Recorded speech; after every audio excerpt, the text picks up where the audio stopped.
याद रखना, दुख आना तुम्हारे हाथ में नहीं है, लेकिन दुखी ना होना ये तुम्हारे हाथ में है।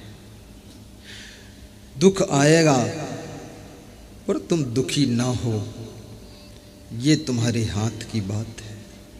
कृष्ण कहते हैं जो दुख के आने पर भी दुखी नहीं होता है वो स्थित प्रज्ञ होता है। जो सुख के आने पर फूलता नहीं है और दुख के आने पर दुखी होता नहीं है, और जिसके अंदर काम क्रोध लोभ व्याप्त नहीं होते हैं वो स्थित प्रज्ञ होता है। स्थित प्रज्ञ होता है वो जीते जी मुक्त होता है।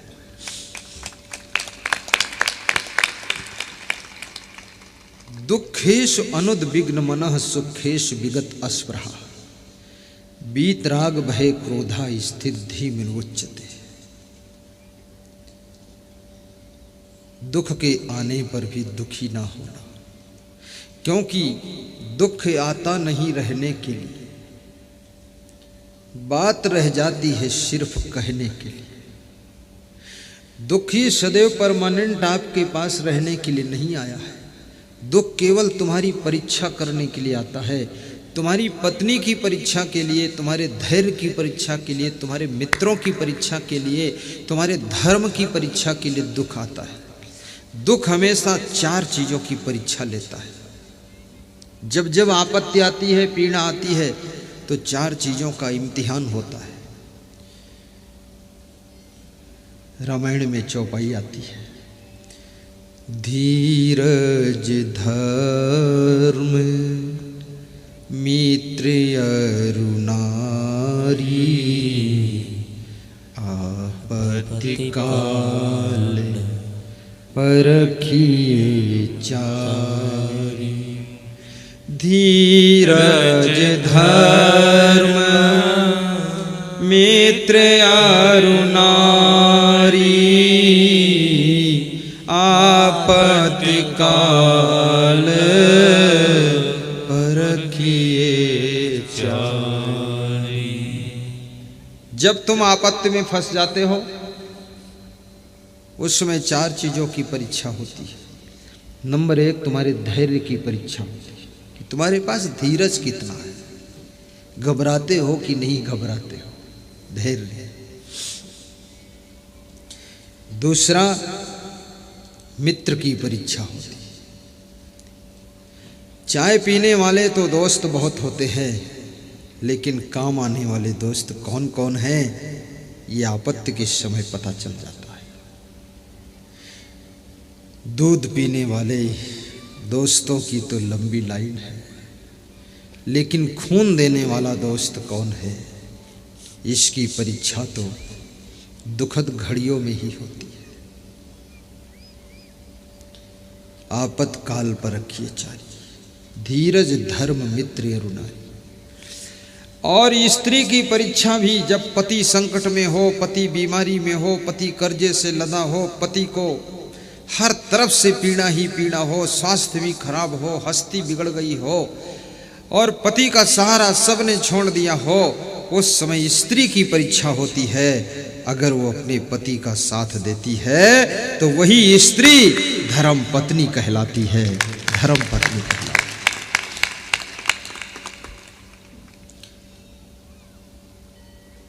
कितनी स्त्रियां आदमी के साथ में शादी नहीं करती, वो आदमी के पास में जो धन है ना, वो धन के साथ शादी करती है।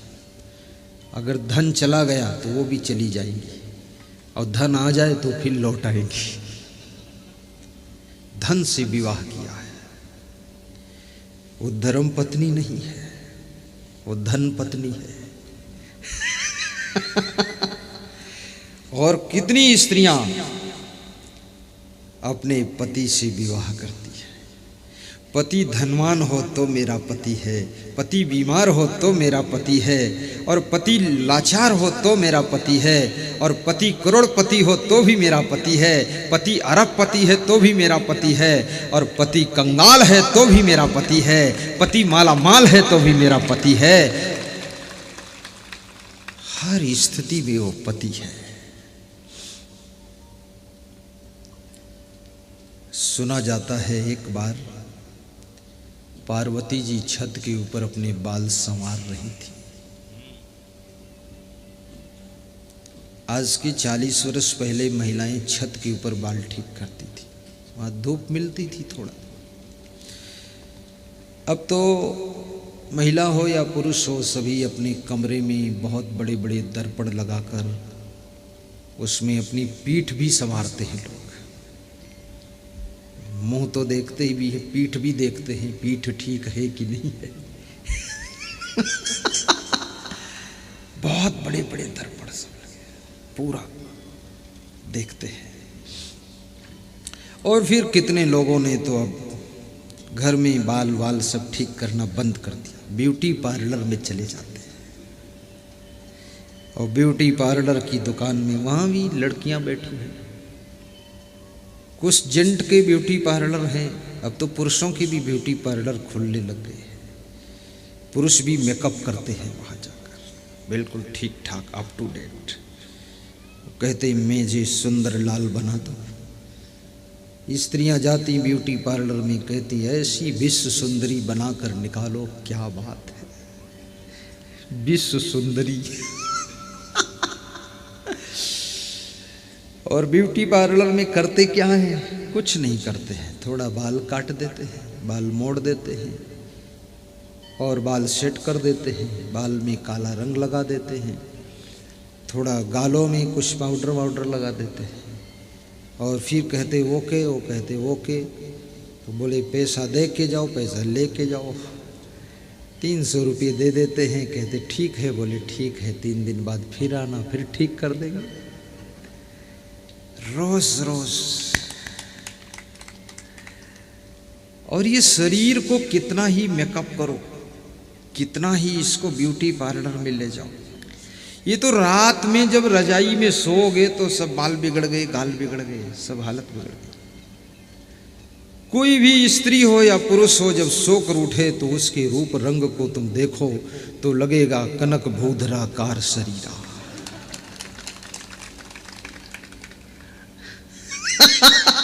मैं तो कभी कभी देखता हूँ ना, दूर से देख लेता हूँ, कोई सोकर उठा है तो ऐसा लगता है कि भूत प्रेत चुड़ैल आ रहे हैं।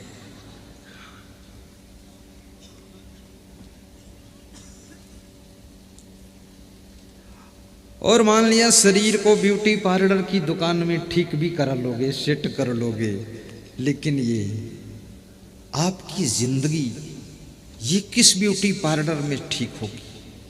इसको कैसे सुंदर बनाओगे? जिंदगी को सुंदर बनाने का ब्यूटी पार्लर सेंटर यदि कोई है तो केवल सत्संग है, सत्संग। और वही सत्संग बोरेश्वर महादेव दंगवाड़ा में चल रहा है 4 दिनों से कि जिंदगी सुंदर बनाई जा रही है। यहाँ आपकी बाल, आपके गाल सुंदर नहीं बनाए जाते हैं, यहाँ आपकी पूरी जिंदगी को सुंदर बनाया जाता है। और जिसकी जिंदगी सुंदर हो जाए तो क्या पूछना, उसको कितने लोग देखने आते हैं, विचार करो। जैसे मैं हूं तो मुझे श्री क्षमादेव जी ने मेरी जिंदगी को सुंदर बनाया है। जिंदगी, क्षमादेव मेरे गुरु हैं। अब सोचो, ये जिंदगी ब्यूटी पार्लर में मेरी गई है, जिंदगी। सत्संग ही ब्यूटी पार्लर है, उस सत्संग रूपी ब्यूटी पार्लर में मेरी जिंदगी को सुंदर क्षमादेव महाराज ने बना दिया। तो इसको देखने के लिए, दर्शन के लिए कम से कम लाखों करोड़ लोग आस लगा कर बैठे हैं। अमेरिका के लोग भी आस रख रहे हैं कि महाराज का दर्शन कब होगा। तो मैं आपसे कहूँगा, इस शरीर को ज़्यादा ब्यूटी पार्लर में ले जाने के बजाय पूरी ज़िंदगी को ब्यूटी पार्लर में लाइए और ये सत्संग की ब्यूटी पार्लर में आइए और यहाँ पर फ्री में आपकी ज़िंदगी को सुंदर बनाया जाता है, आपके फ्री में। तो आपका जीवन सत्संग की ब्यूटी पार्लर में पहुँच जाए, आपका पूरा जीवन सुंदर हो जाए, आपका दर्शन करने के लिए लोगों की लाइन लग जाए, चरण छूने के लिए लोग दौड़ पड़े, आचरण को इतना महान बनाइए, आचरण इतना पवित्र कीजिए कि आपके चरण छूकर भी लोगों का आचरण बदलने लग जाए।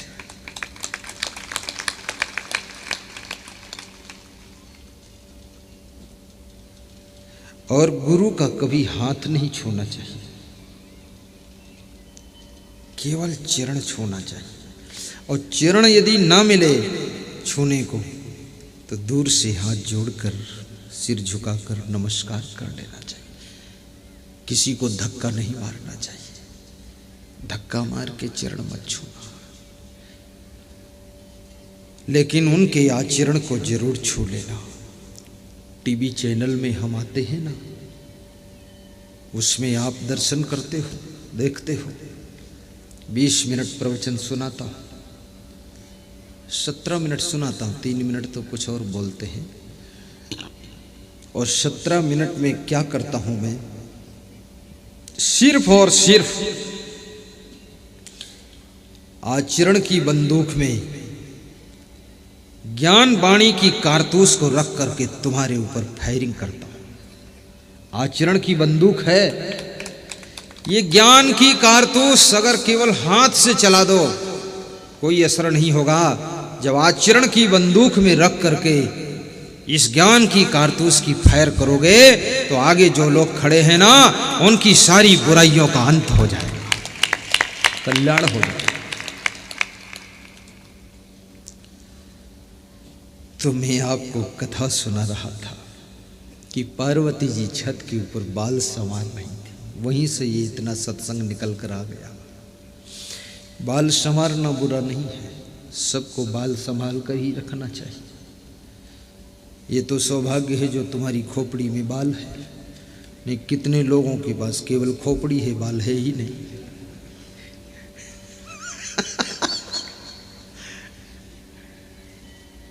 एक सज्जन मुझसे पूछ रहे थे, आप हमेशा पगड़ी बांधे रहते हो, आपकी खोपड़ी में बाल नहीं है क्या? मैंने कहा ये बात क्यों पूछ रहे हो? बोले ऐसा ही लग रहा है। तो मैंने कहा बाल तो है, लेकिन मेरी वेशभूषा है पगड़ी की, इसलिए मैं बांधता हूँ। और मैं तो अलग से ना दाढ़ी बनवाता हूँ ना मूछ बनवाता हूँ, केवल मुंडन कराता हूँ। संत का तो एक ही काम, सिर और सब बाल एक साथ बन जाए। 4 महीने बाद मुंडन करा देता हूँ, सब ठीक कंप्लीट सब हो गया, मेकअप साथ में। क्या करना है मेकअप और पिकअप?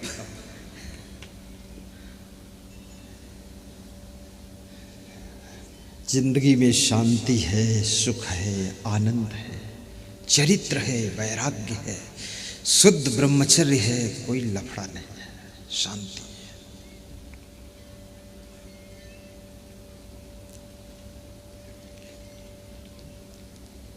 धन्य हो। तो पार्वती जी छत पर देखती हैं कि आकाश में विमान उड़ रहे हैं। शिव जी से पूछती है आज विमान क्यों उड़ रहे हैं? ये सब बहुत भीड़ जा रही, क्या बात है? तो शिव जी ने कहा कि आज शिव जी का मेला हो रहा है, ये शिव दर्शन के लिए लोग जा रहे हैं। बोले आप तो यहाँ घर में बैठे हैं, आपको भी तो जाना चाहिए दर्शन देने के लिए। तो शिव जी ने कहा मैं नहीं जाऊँगा। बोले तो वहाँ दर्शन कौन देगा? बोले वहाँ मेरी मूर्ति है, शिवलिंग है, उसका दर्शन करेंगे लोग। बोले तो आप यहाँ बैठे हो, वहाँ चलो तो क्या फर्क? बोले नहीं। तो पार्वती जी ने कहा आपको चलना पड़ेगा। तो शिव जी को पार्वती की बात माननी पड़ी। देखो शिव जी भी पार्वती की बात को मान लेते हैं, और तुम तो एक ऐसे शिव हो जो अपनी पार्वती की बात भी नहीं मानते हो। इसलिए तो घर में शांति नहीं। इनकी बात को मान लिया करो, रोज नहीं लेकिन कभी कभी तो मान ही लो। शिव जी भी अपनी पार्वती का बहुत सम्मान रखते हैं, उनके कहने से जाते हैं। तो शिव जी रास्ते में पार्वती से कहते हैं पार्वती ये जितनी भीड़ दिख रही है सब केवल भगत की भीड़ नहीं है, इसमें कुछ ठगत लोग भी जा रहे हैं। भगत ठगत जगत। पार्वती ने कहा नहीं नहीं ऐसी बात तो नहीं है, सब बोल रहे हैं बम भोले लगा गोले दमादम बम भोले, तो आपका नाम बोल रहे हैं। बोले ये बोल रहे हैं लेकिन इनकी भावना में भक्ति नहीं है। बोले क्या पहचान है? तो शिव जी ने कहा मैं परीक्षा करके बता देता हूं। शिव जी ने कहा तुम विचलित मत होना, बस इतना याद रखना। शिव जी ने अपना रूप बदला और कोढ़ी का रूप बनाकर शिव मंदिर के सामने सड़क के किनारे बैठ गए और पार्वती जी को कहा कि तुम सफ़ेद रंग की धोती पहनकर पंखा डुलाना और बैठी रहना। पार्वती जी सफ़ेद रंग की धोती पहनकर पंखा डुला रही हैं। शिव जी अपना रूप बदलकर कोढ़ी बनकर बैठे हुए हैं। एक नौयुकों का मंडल आता है, बम भोले जय हो भोला दरबार की ऐसे बोलता हुआ चला रहा है। पार्वती को देखता है और शिव जी को देखता है, पहचान नहीं पाते हैं और जा कर के पार्वती जी से कहते हैं ये तुम्हारे कौन है कोढ़ी दास? बोले ये हमारे पति है। बोले ये तो कोढ़ी है, ये तो ठीक होने वाले नहीं हैं, ये कोढ़ी के चक्कर में तुम क्यों पड़ी हो? तुम मेरे साथ चलो, मैं तुम्हारा अच्छा विवाह करा दूंगा। तो शिव जी मुस्कुराए और पार्वती की तरफ इशारा किया कि देखो इस मॉडल के भी भगत आए हैं यहाँ।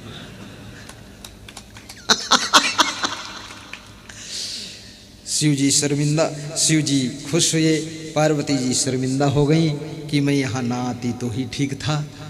तो शिव जी ने कहा मैंने तो पहले ही मना किया था, पर तुमने जिद किया तो उसका ये परिणाम है। किसी भी नारी को अपने पति के साथ में जिद नहीं करना चाहिए। अगर पति मना करे तो मान जाना चाहिए। जिद करके कुछ भी करोगे तो जिद का फल दुख ही होता है, असमंजस होता है। पार्वती जी कहती हैं मैं अपने पति को छोड़कर नहीं जाऊंगी, आप जाइए। वो नवयुवक मंडल चला जाता है। पीछे से एक बूढ़ा आदमी पोटली में गुड़ लेकर हाथ में थैला लेकर आ रहा है। वो भी देखता है कि स्त्री बैठी अपने पति के ऊपर पंखा डुला रही है। देख करके उसको बहुत अच्छा लगा। वो बूढ़ा आदमी पार्वती जी के पास में जाता है और कहता है बेटी ये तुम्हारे कौन हैं जो कोढ़ी हो गए, इनके ऊपर तुम पंखा डुला रही हो? पार्वती जी ने कहा बाबा ये मेरे पति जी हैं, मैं इनकी पत्नी हूँ, इनको कोढ़ की बीमारी हो गई है, मैं इनकी सेवा कर रही हूँ। तो उस बूढ़े भक्त ने कहा बेटी ये दवाई से ठीक नहीं होंगे, ये तुम्हारे कोमल अंगुलियों की सेवा से ठीक हो जाएंगे और ऐसे ठीक होंगे कि इनसे सुंदर और कोई नहीं होगा। इनकी काया तो स्वर्ण जैसी चमकेगी, तुम सेवा करो इनकी। और मैं भी शिव जी का भक्त हूँ, मैं थोड़ी सी गुड़ लाया हूँ, ये मेरी गुड़ स्वीकार करो और 20 रुपये मेरे पास हैं, ये भी इनकी सेवा में लगा देना। उस बूढ़े भगत ने गुड़ दिया, 20 रुपये दिए और कहा तुम मुझको नहीं लग रही हो कि साधारण महिला हो, तुम में कुछ और रूप है और ये भी मुझे नहीं दिख रहे कि वास्तव में कोढ़ी है, तो कुछ और ही होंगे। तो शिव जी ने अपना असली रूप प्रकट किया, पार्वती ने असली रूप प्रकट किया, उस बूढ़े भगत के सिर पे हाथ रखा और फिर गायब हो गया।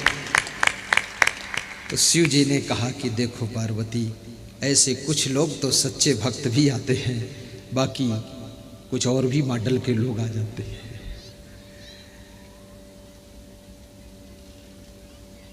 एक निष्ठ स्त्री की परीक्षा, पति जब दुख में हो उसका साथ न छोड़ना।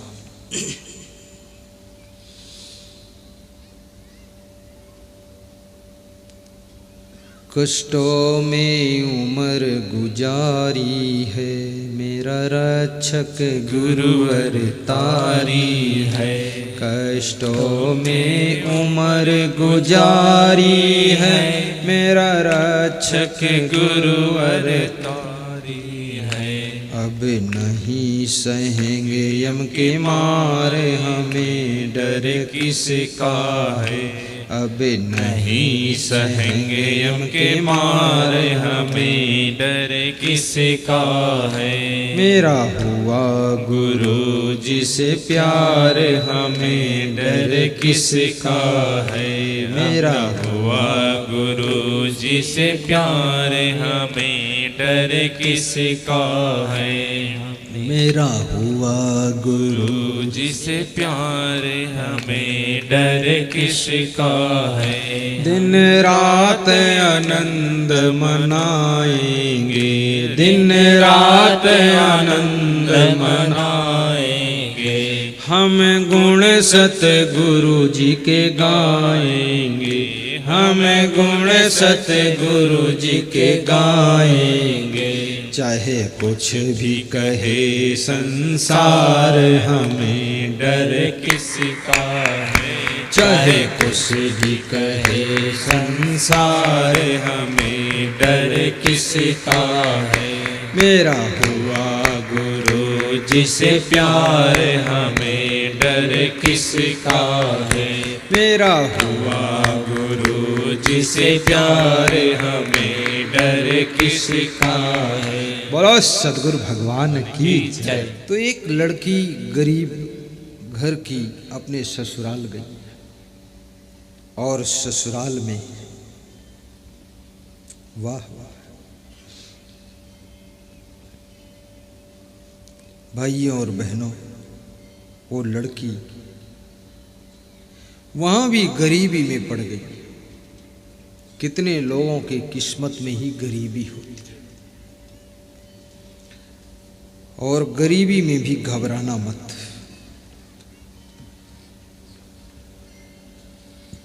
क्योंकि गरीबी, पॉवर्टी इज माई नीड, गरीबी भी मेरी एक जरूरत है। कुछ चीजें जिंदगी की ऐसी हैं जो गरीबी में ही पैदा होती है, अमीरी में मर जाती है, और बहुत सी चीजें ऐसी हैं संसार में जो अमीरी में जन्म लेती है, गरीबी में पैदा ही नहीं होती। इसलिए गरीबी आ जाए तो सेवरी बन करके भक्ति कर लेना, और बेर खिला करके अपने इष्ट देव का सम्मान कर लेना।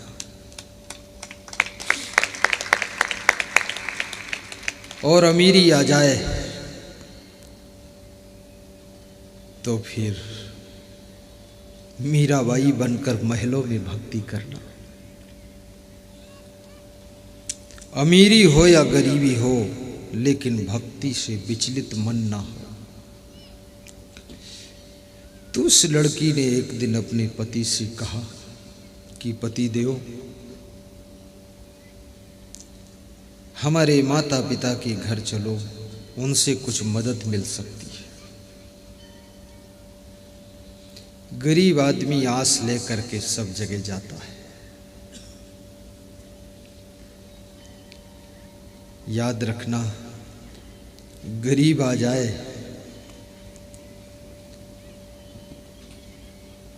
तो उसको सहयोग दे देना, अमीर आ जाए तो उसे धन्यवाद दे देना, दुखी आ जाए तो सहारा दे देना,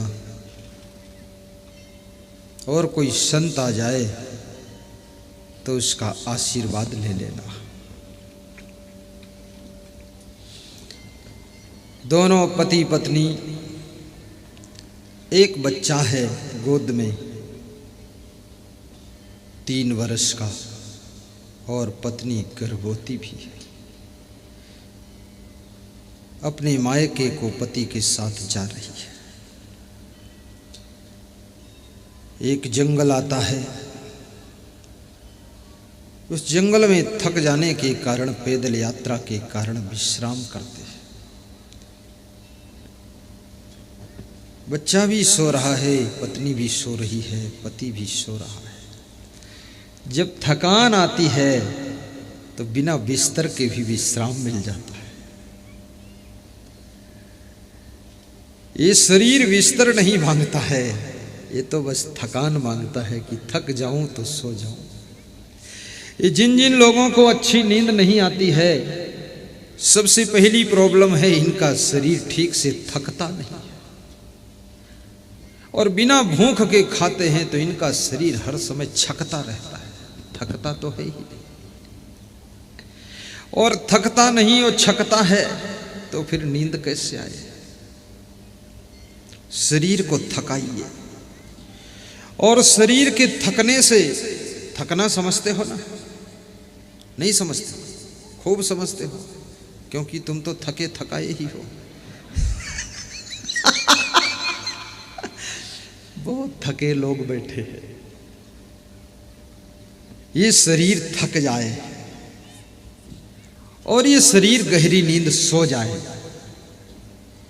तो इसमें एक भी बीमारी नहीं रह सकती है, एक भी बीमारी नहीं रह सकती है। इसलिए माताओं बहनों से भी कहूँगा, जिनके घर में वजन काम नहीं है तो वे माताएं बहनें अपने छत के ऊपर 5 किलोमीटर सवेरे सवेरे अपने पति के साथ में रोज तेज चाल में चले और इतना थक जाए कि सवेरे भी नींद आने लग जाएगी।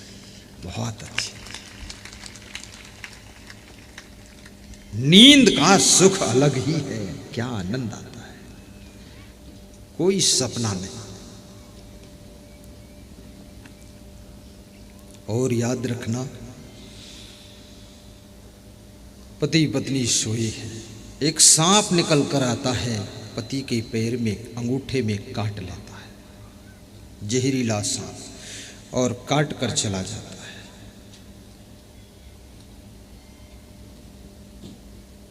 सांप के काटने से पति की नींद टूटती है और देखता है तो सांप रेंगता जा रहा है। सांप अतिशय जहर वाला सांप था। पति फिर लेट जाता है।